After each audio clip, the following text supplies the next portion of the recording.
something wrong with the road. The tunnel was closed. The tunnel was closed, and we couldn't figure out. We kept trying different roads to get past that, and we just couldn't. So we ended up having to go back. We had a great time. How wonderful! And how far north did you get? Toronto. Let's see. So where did you fly in? We flew into Rome and flew out of Rome. So we stayed in Rome for a few days. Then we took the train down to Naples.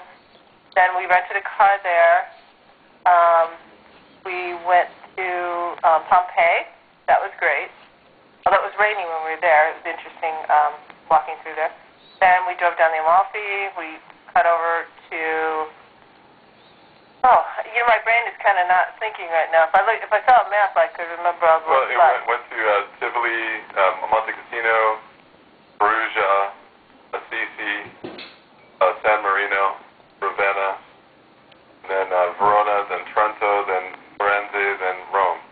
Wow! So this was like a stop each night? Yeah, sure. Yeah, unplanned and all that. Great. It was great. That's right. It's sort of like you wake up and you think, well, let's move on, or let's stay until lunch, or whatever. Yeah. How was the visit with the Lawsons, though? You guys had them down there, right? We did. Jessica and Chuck and Wendy stayed until Monday. They left like 4 o'clock in the morning from the house and caught a 6:30 airplane. And then I think it was a bad connection in New York, maybe snow on the wings or something, kept Wendy and Chuck in JFK until like 6 o'clock at night. So they were in New York City for, oh my goodness, well, at the New York airport for at least 8 hours. That's fun. Yesterday we left Firenze at 6:40. We took a train down to Rome because our flight was out of Rome.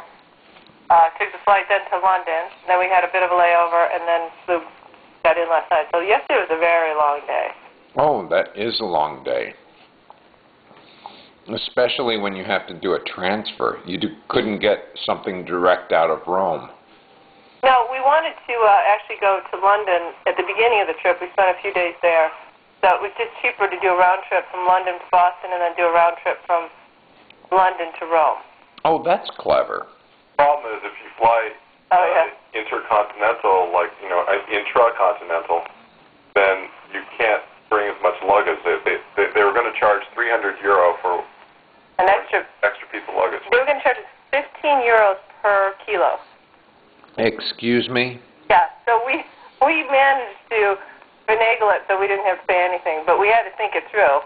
Well, we basically had to pretend that the carry-on, that one was going to be a carry-on, and we had to return and say, oh, we dumped the bag, and instead we used it as a carry-on. Yeah, it was just... Oh, I see. So you showed up at the airport with this extra bag, and it was a surprise to you that you had extra charges.